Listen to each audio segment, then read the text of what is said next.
रूस के राष्ट्रपति व्लादिमीर पुतिन कल अपने 2 दिवसीय प्रवास पर भारत आ रहे हैं। प्रधानमंत्री नरेंद्र मोदी के साथ उनकी मुलाकात होगी, तो वहीं रूसी प्रेसिडेंट हैदराबाद हाउस में 23वीं भारत रूस शिखर वार्ता में शामिल होंगे। इस दौरान डिफेंस, एनर्जी से लेकर दोनों देशों के बीच ट्रेड को लेकर कई महत्वपूर्ण मुद्दों पर फैसले लिए जाने की उम्मीद है। Putin India Russia business forum को भी संबोधित करेंगे। राष्ट्रपति पुतिन की गिनती दुनिया के सबसे अमीर नेताओं में की जाती है।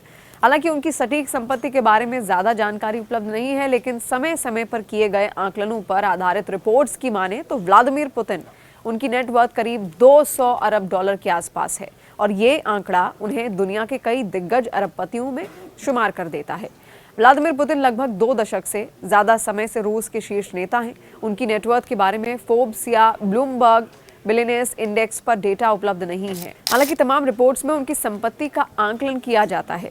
बीते साल आई फॉक्स बिजनेस की एक रिपोर्ट को देखें तो इसमें व्लादिमीर पुतिन नेटवर्थ अनुमानित 200 अरब डॉलर के आसपास बताई गई थी। इसके अलावा रूस मामलों के गहरे जानकार माने जाने वाले अमेरिकन ब्रिटिश फाइनेंशियर बिल ब्राउंडर ने भी पुतिन की नेटवर्थ का यही अनुमान जाहिर किया था।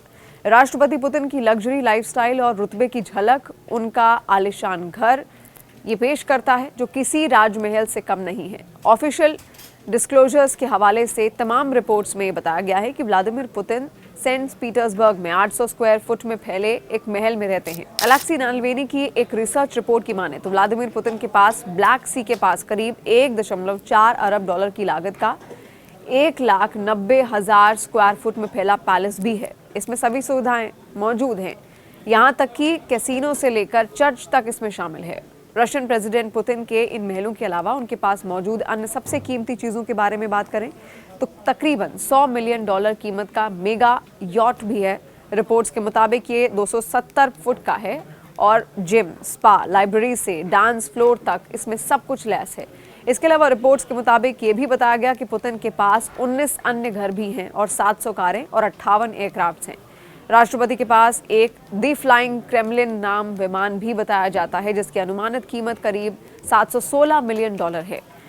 वहीं उनके पास $74 मिलियन कीमत की प्राइवेट लग्जरी ट्रेन भी है।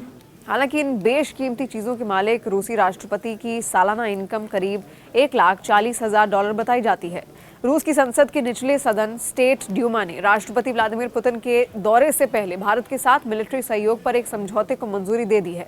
इस समझौते को मंगलवार को स्टेट ड्यूमा के पूरे सेशन में मंजूरी दी गई है। इस समझौते का मकसद आपसी सेना की ड्रिल, बचाव और मानवीय कोशिशों को आसान बनाना है। इसके अलावा रूस और भारत को एक दूसरे की जमीन पर कानूनी तौर पर सैनिक और सामान तैनात करने की इजाजत मिलेगी। माना जा रहा है कि इस समझौते से अमेरिकी राष्ट्रपति डोनाल्ड ट्रंप और ज्यादा चढ़ सकते हैं। उन्होंने रूसी तेल खरीद के कारण पहले ही भारत पर 25% का अतिरिक्त टैरिफ लगाया है। पुतिन 4 से 5 दिसंबर को भारत का अपना 10वां दौरा करेंगे। ये 2021 के बाद उनका पहला भारत दौरा होगा। इस दौरान रूसी राष्ट्रपति के प्रधानमंत्री नरेंद्र मोदी के साथ कई आपसी मुद्दों पर चर्चा करने की उम्मीद भी है।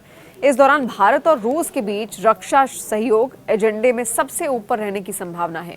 भारत और रूस 1960 के दशक की शुरुआत से ही रक्षा क्षेत्र के पार्टनरशिप लगातार निभा रहे हैं। भारत ने रूस समेत दोस्त देशों की डिफेंस कंपनियों को घरेलू हथियार बनाने वाली कंपनियों के साथ काम करने के लिए बढ़ावा दिया है, ताकि मोदी के मेक इन इंडिया इनिशिएटिव को बढ़ावा मिल सके।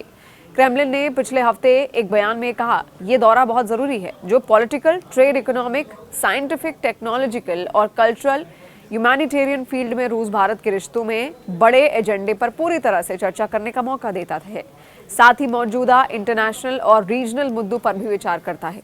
पीएम मोदी और पुतिन पिछली बार सितंबर में चीन के शहर तियानजिन में शंघाई कोऑपरेशन ऑर्गेनाइजेशन यानी कि एससीओ समिट में मिले थे। ऐसी रिपोर्ट है कि भारत में मई में पाकिस्तान के साथ टकराव के बाद स्टॉक को फिर से भरने के लिए रूस में बने S-400 surface to air missile system के लिए 300 मिसाइलें खरीदना चाहता है। ऑपरेशन सिंदूर के दौरान S-400 मिसाइल सिस्टम ने पाकिस्तान के खिलाफ जबरदस्त शक्ति प्रदर्शन किया था। ऐसी संभावना है कि भारत S-400 की कुछ और बैटरियों की खरीद पर समझौता भी कर सकता है। इसके अलावा S-500 मिसाइल सिस्टम के साझा विकास और दूसरे कई हथियारों पर समझौते हो सकते हैं। आपको क्या लगता है, आपके हिसाब से ये जो मुलाकात होगी मोदी और पुतिन की इस साल दिसंबर में कितनी अहम हो सकती है भारत के लिए और रूस के लिए भी? कमेंट सेक्शन में ज़रूर बताएं। और इसी के साथ अगर आपने अब तक ऐसी खबरों के लिए न्यूज़ 18 इंडिया के यूट्यूब चैनल को सब्सक्राइब नहीं किया है तो बेल आइकन ज़रूर दबा दें।